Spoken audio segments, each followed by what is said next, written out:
Welcome everybody to a new interview podcast with LSD. Oh, that's recently let's try another book about veganism and feminism. And today I thought I'll give her an opportunity to talk about her book. Alice, do you please want to introduce yourself more? Sure. And thank you so much for having me on your podcast, Vegaani. So, my name is Alice D., and I've spent many years working at the intersection of science, nutritional healing, animal rights, and most recently, feminism. I come from a background in physical sciences, and over the decades, I've studied herbology, ethics, and the psychology of compassion. I'm also a longtime vegan animal rights activist, a food forest grower, and I'm the founder of a pioneering raw vegan restaurant in Northern California. So I've written about 20 books related to veganism, animal liberation, and most recently feminist ethics, I should say. And my work focuses on systems. The work we're going to be talking about today focuses on how systems of domination have shaped our culture and our food choices. My new book is called Freeing the Feminine, Making Animal Liberation a Feminist Priority. And I explore in it how the oppression of women and the exploitation of female animals in animal agriculture are deeply connected, and why the liberation of non human animals must be part of the same movement. And I'm really excited to have the opportunity to talk about these ideas today with you on your podcast, Vigani. Thank you. That sounds like a really interesting topic, and also a topic that a lot of people should dive their nose more into, I think. Well, Um, yes, I think that most vegans are actually female. About 75% of vegans are female, last I checked. So this is, I think that women can relate to the suffering of the cows and the chicken, egg laying chickens, and also the mother pigs trapped in gestation crates. They can, apply the golden rule here, and they can see that they wouldn't want to be treated like that. So it's natural for a woman who becomes aware of these mistreatments of animals in animal agriculture to want to boycott the system. mhm.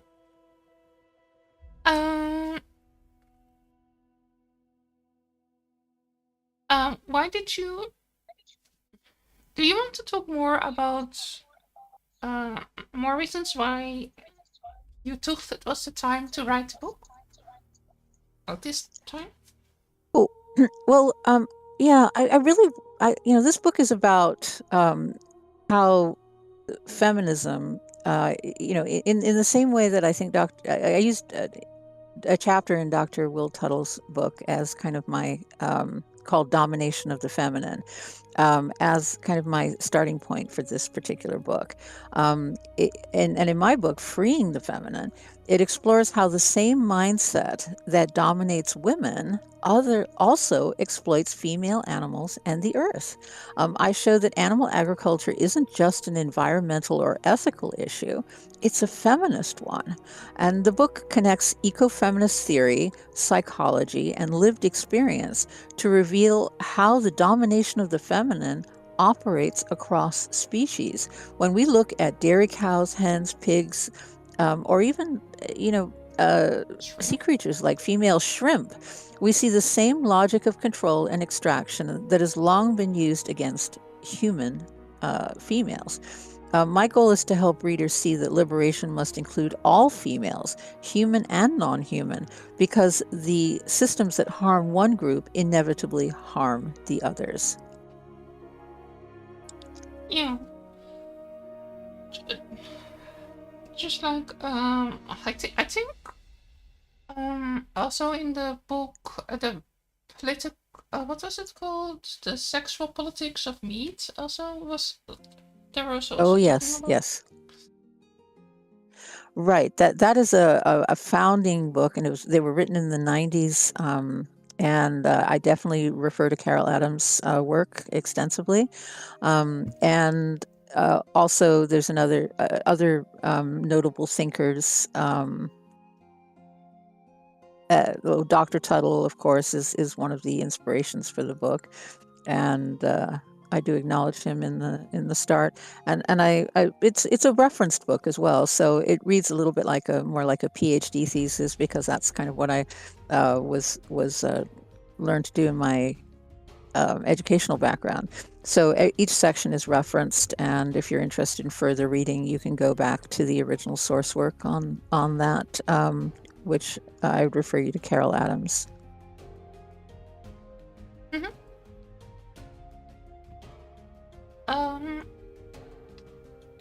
do you want to talk more about ecofeminism? Sure. Well, ecofeminism is a framework that helps us understand how the domination of women, animals, and the earth all come from the same cultural root. And this is the belief that power means control. Ecofeminist thinkers like Greta Gard, Carol Adams, who we referred to earlier, and Vedana Shiva have shown that patriarchal societies tend to treat anything associated with the feminine, including nature, intuition, emotion, compassion, and the bodies of females, as resources to be used rather than beings to be respected. Ecofeminism challenges this worldview by insisting that liberation must be holistic. We cannot free women while destroying the earth, and we cannot protect the earth while exploiting female animals. Ecofeminism also invites us to rethink our relationship with the natural world. Instead of seeing the earth as a machine or a warehouse of materials, ecofeminism sees it as a living system with intrinsic value. It encourages us to move from hierarchy to partnership, from extraction to reciprocity. When we adopt this perspective, we begin to understand that caring for the earth, our fellow creatures, and each other are not separate tasks. They are the same work. Ecofeminism is ultimately a call to restore balance by honoring the feminine principle in all its forms.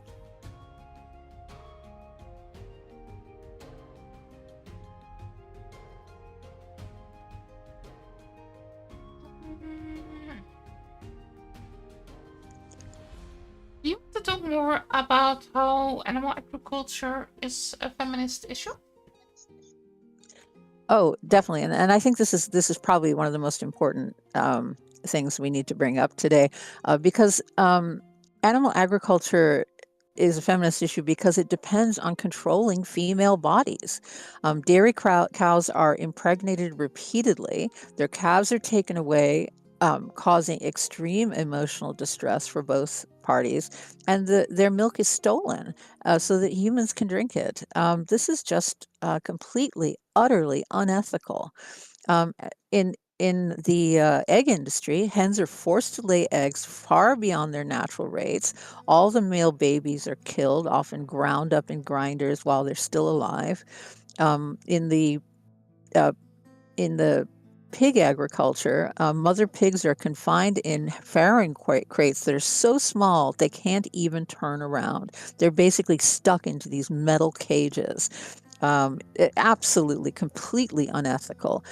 Ethics is really, just so people understand what ethics is, it is generally, interpersonal ethics is dictated by the golden rule. Just about every religious tradition agrees that the golden rule should govern interpersonal relationships.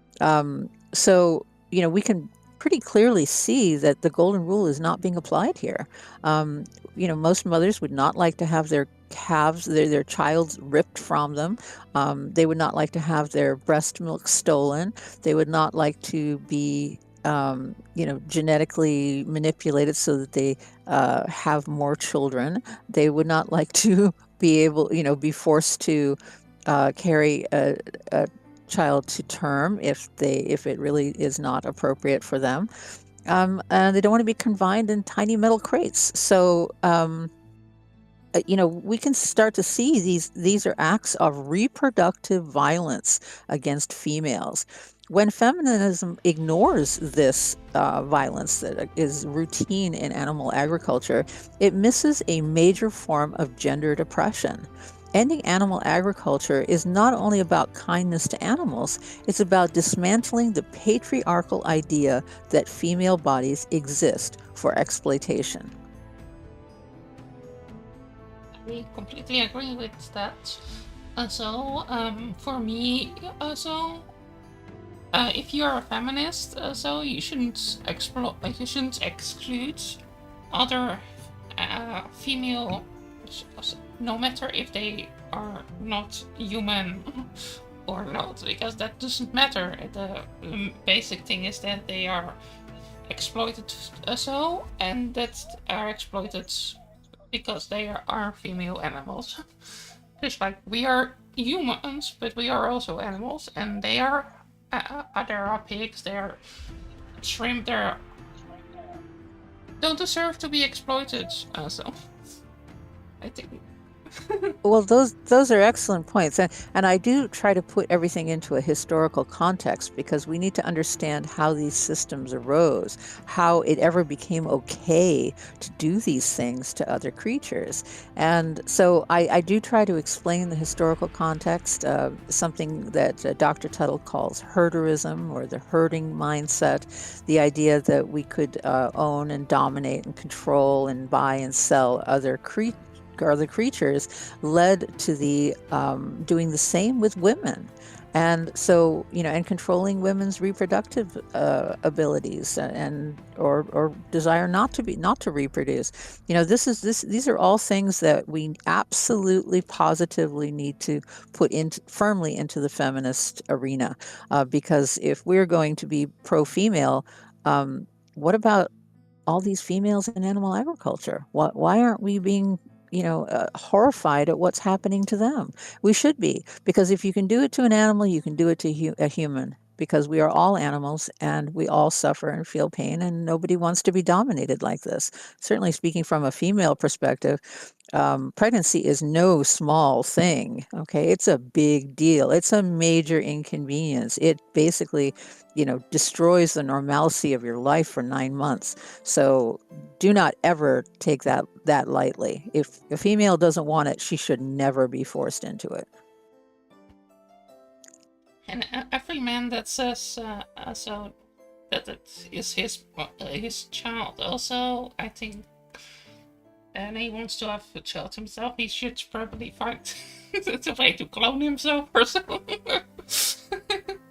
Well, basically, he has no right to use someone else's body to carry his child if she doesn't want to. Yeah, that's what I mean. If that man like, wants to have a child, he should be for science that can create science babies in a lab or so. Well, he should pay. He should pay for a willing surrogate. There's no reason why some woman has to, just because of a night of passion, has to somehow, be forced to carry his offspring. That's what I mean. Totally. It's not your body, so it's not your right. Exactly. And I think we have to distinguish, and I think this is an important issue for veganism, we have to distinguish between a fetus, which is basically a parasitical organism, and a living, breathing, independently active creature. When something is living, that means it is breathing and that it is mobile. It is a living animal, whereas a fetus is simply parasitical. It is a parasite, and if it's within another person's body, I think anybody is able to act in self-defense to remove a parasite from their body, if they wish to. So that's the ethical distinction. A lot of vegans get a little bit confused about that, and they think that a parasite is actually an independently living organism when it's not. The vegan ethic is about independently living organisms and not causing them pain and suffering. Yeah, a fetus it's also cannot survive outside of the mother's body. It changes the biology, changes also your body to make it more adaptable for its own uh, environment, it's basically, Right. it is indeed, Like a it is like a parasite. Right. It acts like a parasite. And that's the thing that people need to understand is that if someone is infected by a parasite, they have the right to remove it in self-defense. That's just basic human right. And it should never be taken away or otherwise, them induced to continue to have a parasite in their body. Just like if you had a tapeworm, you'd, you know, probably do what was necessary to extract it. It's unless for some reason you thought it was a great idea to have a tapeworm, maybe you wanted to lose some weight or something. I don't know. But people have to understand that pregnancy is no small thing. It's a life-threatening medical condition, and it is something that is definitely not something to be taken lightly and enforced upon somebody to have. So if they don't want it, they shouldn't have it. That simple. And we certainly don't need more humans on the earth. We have a drastic overpopulation of humans. So having a few less humans because they're unwanted is certainly not going to be a problem. Might actually be a good thing. It will, the less humans there are, it's also better for all the humans. I mean, otherwise we constantly are competing for resources. Right. Better for humans, better for the ecosystems, better for our fellow creatures generally. I mean, it's not that we don't want any humans. We're committed, just as vegans, we're committed to preserving the lives of existing humans. But we certainly don't need to bring a bunch of unwanted humans onto the planet. That is not necessary, and we really need to be reconsidering any policy in which that mindset is somehow installed.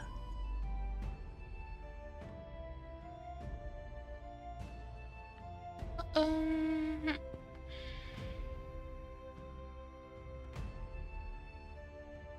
what is the can you talk a bit more about the herding mindset? Oh, yeah, As you were talking certainly. about. Well, that is a term, and I've talked a little bit about herderism, but it's a term that describes the psychological shift that happened thousands of years ago when humans began domesticating other animals. As Dr. Will Tuttle explains in the World Peace Diet, this shift in mentality taught humans to see other beings as property, beings who could be controlled, bred, confined, and killed for human benefit. And this mindset didn't stay limited to animals. It became the template for how societies justified dominations in many forms: patriarchy, slavery, class hierarchy, and even modern industrial capitalism.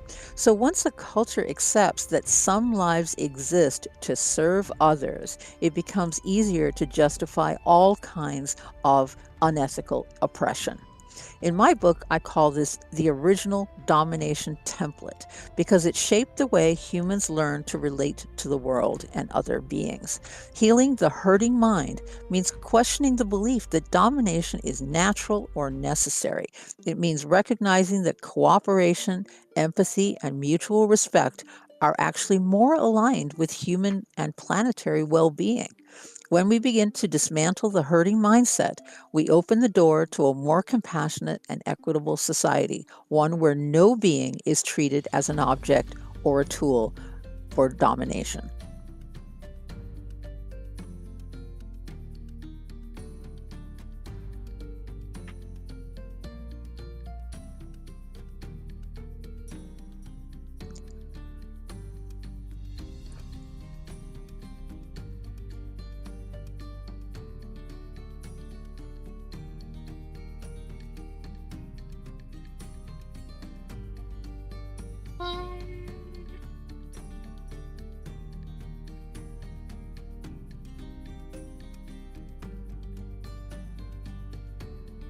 Um, what does this concept? Um, what is the numbing of the feminine? Numbing of the feminine. What is the numbing of the feminine? Is that what you're Yeah. asking?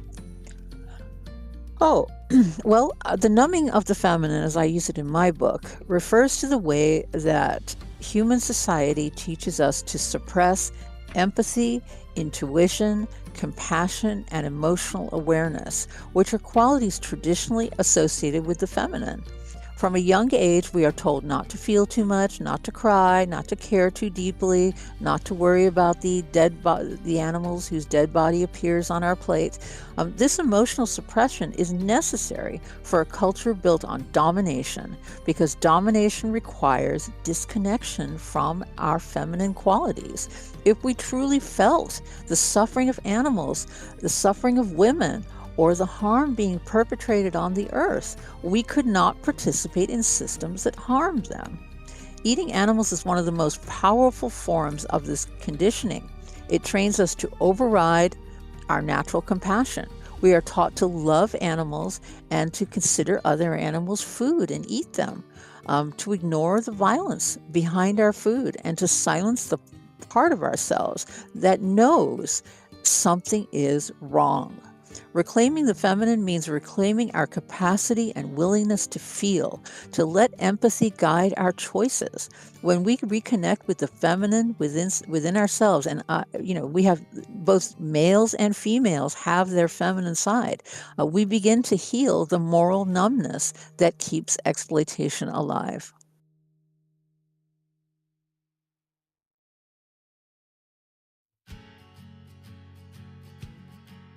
Mm, yeah. And this system also is really old, is not? I mean, I remember also that Aristotle was also talking about it. He in his disgusting hierarchy of a cell system, also where he decided that patriarchal old men like him were considered superior and to everything else, and then that women were inferior because they were closer to nature. And so, Well, these are obviously erroneous yeah. concepts, and because we have, I guess, our you could say our culture, our modern culture is, at least in the West, is based on Greek ideas in many ways. This is an era that we've inherited from our forefathers, so we need to relook at this. This is a traumatic error that humans are making, that is traumatizing not just human females, but non-human females and our entire planet and natural environment. So we definitely need to rethink these concepts, and we need to act differently. We need to make choices that are consistent with our morals and our ethics, and we need to basically free the feminine.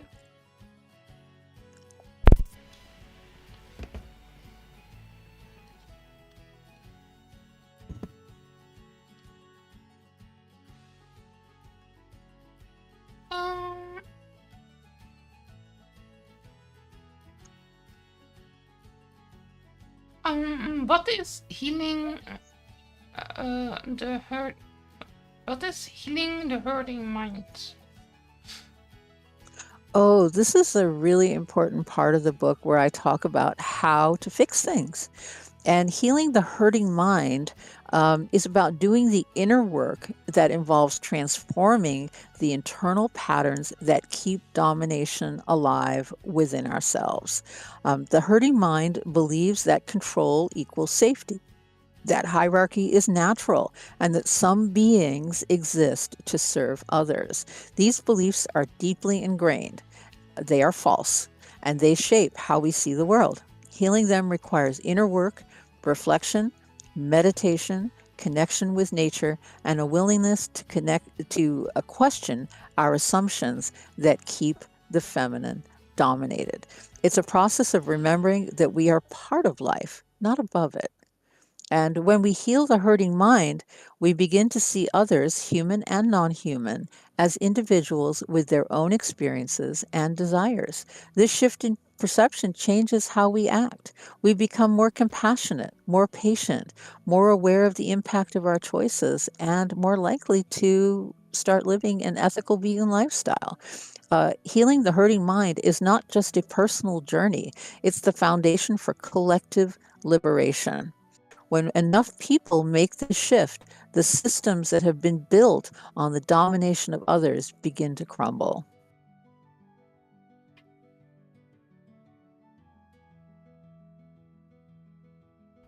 Um, what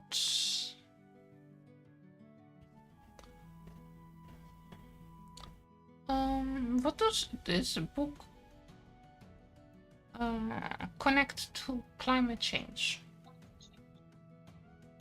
Oh, well, according to many sources, including the United Nations, animal agriculture is one of the leading drivers of climate change.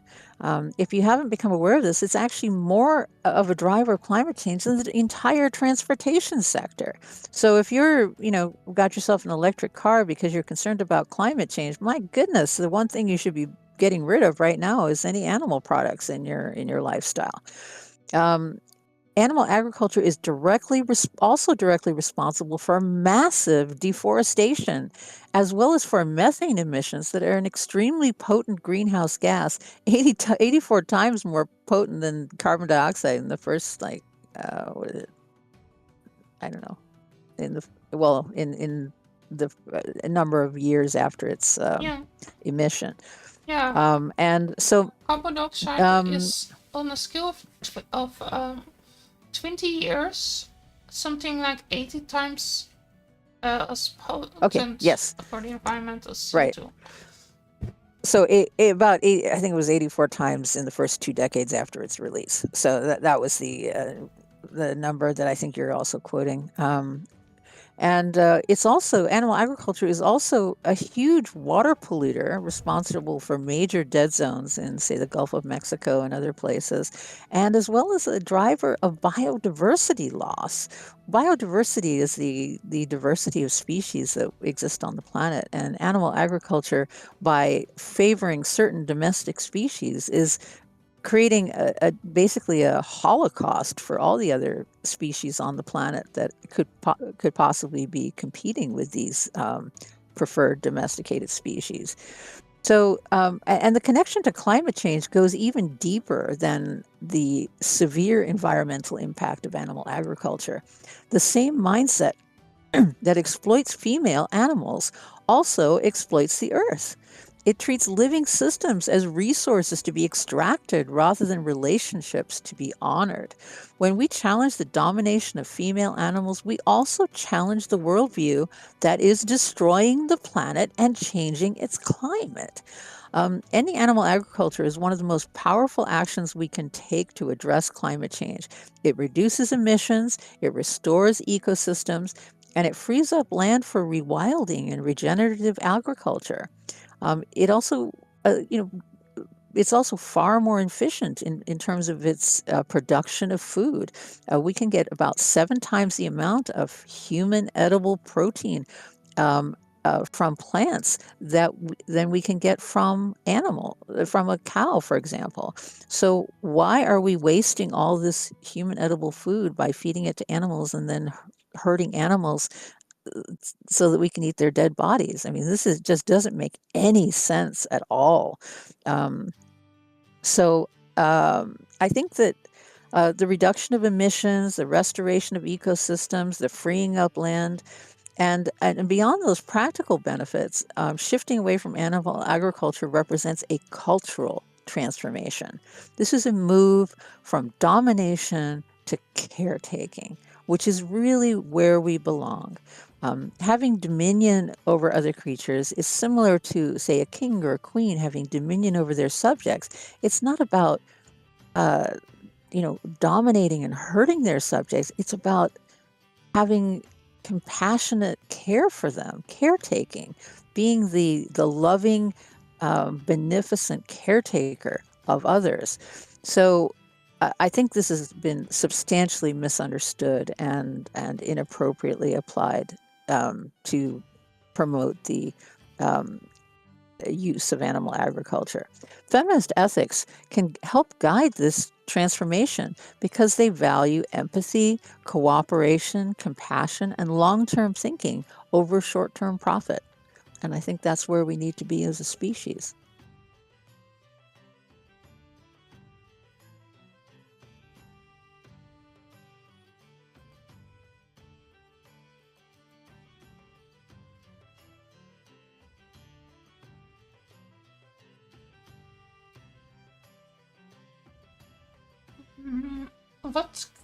Mm, what kind of world do you imagine? Ah, imagination. Hmm. Well, I imagine a world where no one is owned, not women, not animals, not the earth itself. I imagine a world built on cooperation, empathy, compassion, and kindness. A world where we finally let go of the idea that domination is necessary for survival, because it is not. Cooperation is necessary for survival, and that's why we've been successful as a species.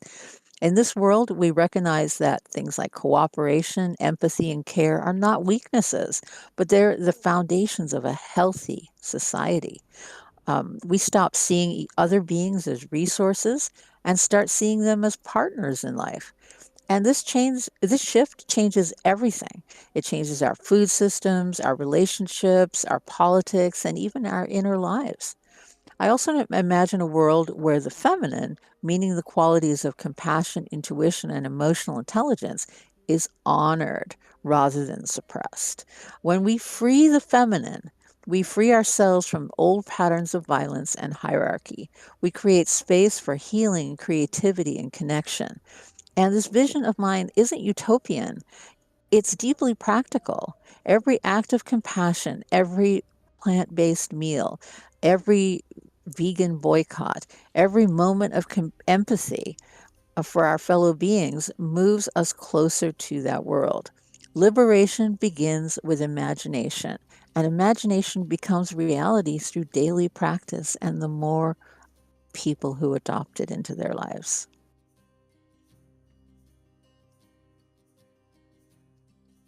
Wonderful fact.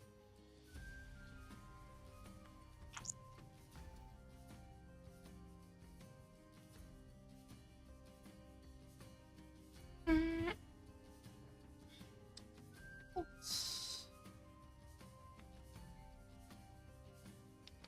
mm, what is the biggest misunderstanding people have about animal agriculture?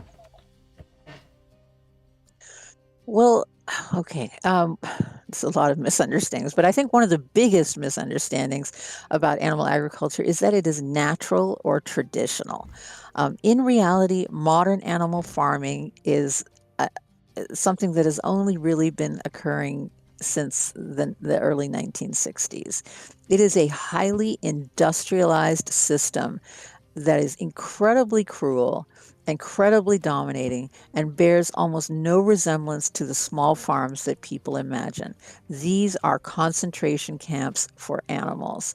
They are built on artificial insemination, genetic manipulation, forced pregnancies, tight confinement, and then mechanized, cruel. There's just no way to put it.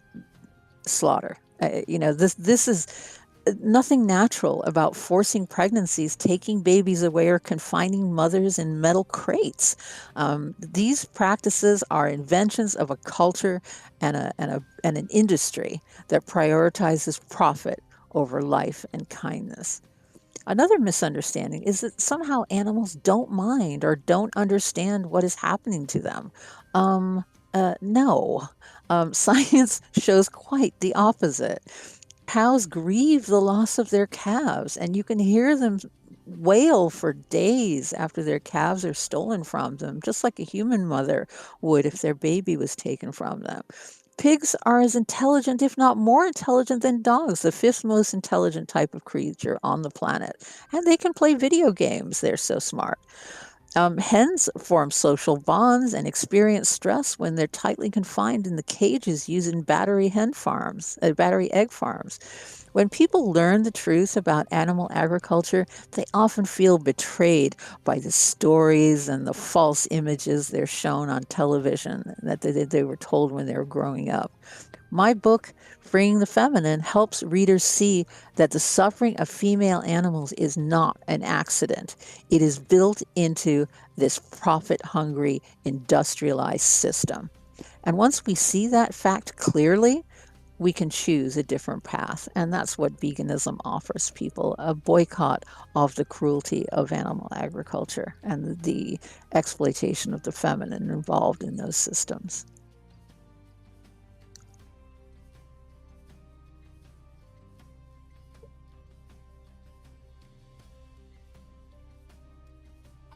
Mm, how can people begin to make a change without feeling overwhelmed? Well, I would say the key is to start with compassion for yourself. So let's start with compassion right at home. Change doesn't happen through guilt or pressure.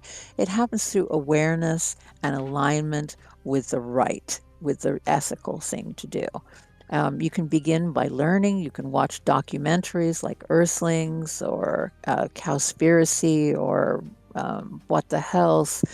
These are great documentaries that help people understand the health implications of consuming animal products, the cruelty involved in animal agriculture, and maybe even why you don't hear about this often enough. Because I think there is a conspiracy of silence to keep these systems of domination of female animals quiet and hidden from the public. Um, so begin by learning, and you can read stories about animals, you can watch animal videos, you can explore plant-based cooking. Every step matters. You don't have to be perfect to make a difference either. What matters is intention and consistency. Stick with it. You're on the right path. When you choose a plant-based meal, you are practicing non-domination. You are supporting your fellow females in boycotting the cruelty and harm that is happening to them in factory farms. When you speak up for animals trapped in the animal agriculture system, you are expanding your circle of care to other females. It also helps to connect with others. Join local vegan groups, join feminist circles, or environmental communities. Change is easier when we do it together. And remember that activism takes many forms: writing, like I do, or speaking, or cooking, gardening, educating, or simply living your values quietly. The important thing is to stay connected with your empathy, stay compassionate. When you act from empathy and compassion, you become part of a global movement toward liberation of the feminine. You don't have to change everything at once, you just have to begin and change what you can in your life.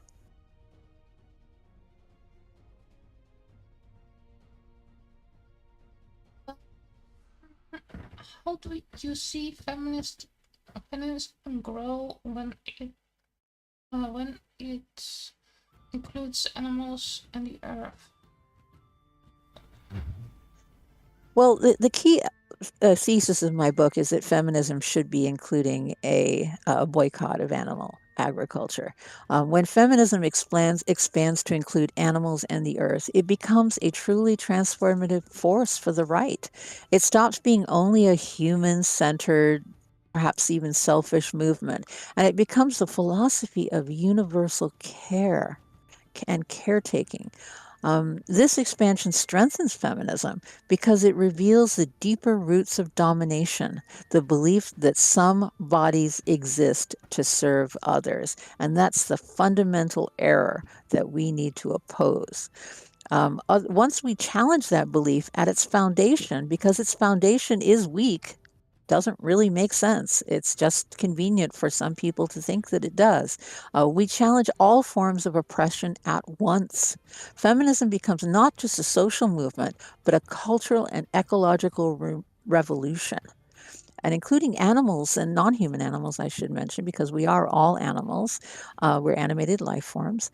It also brings new emotional depth to feminist work. It reminds us that liberation is not only political, but relational. How we treat the most vulnerable beings, mothers kept in cages, babies taken from their families, it reflects our moral maturity. When feminism embraces all females, human and non human, it becomes a movement capable of healing the world. It becomes a call to protect life in all its forms.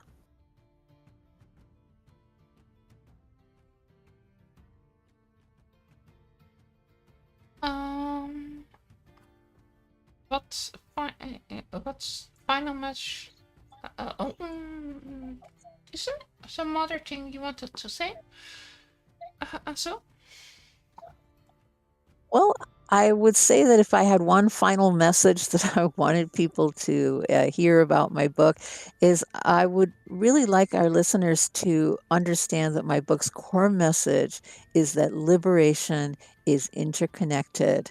We cannot enjoy peace when other animals are being routinely dominated and harmed in animal agricultural systems. We cannot free women truly while female animals remain trapped in systems of reproductive control and domination. We cannot heal the earth, our home, while supporting cruel animal dominating industries that destroy it. And we cannot build a compassionate society while numbing ourselves to the suffering of others. Cultivating and restoring the feminine as a principle of empathy, intuition, compassion, and care is the key to our collective healing. When we free the feminine, we free everyone. When we honor the lives of our fellow creatures, we honor the deepest values of feminism. And when we choose compassion over domination, we create a world where no one is owned, no one is used, and no one is silenced. That world is possible, and it begins with us. Every act of kindness, every plant based meal, every moment of empathy is a step toward that better future. So, liberation is not a distant dream, it is something we build together, one choice at a time. thanks for being here today. I hope. Uh, oh, I closed the wrong window. Mm,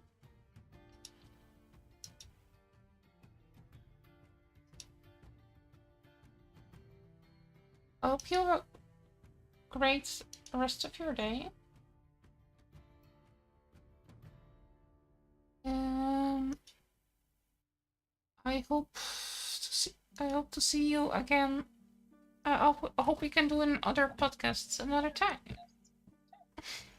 I would love that, Vegaani. Thank you so much for having me on your podcast today. And I hope people enjoy the book. I think it is a very well written and thoughtful book that I would really like to see more people aware of the subjects it deals with. So, since so many vegans are female, I think it's important for them to understand that veganism is not just about dietary choices and caring for animals, but it's for actually a a pro feminist choice. Mhm. S- Until next time, everybody. Tomorrow I'm going to probably to do some arts, also around the time, and thinking about maybe going to maybe do some animal rights artwork related.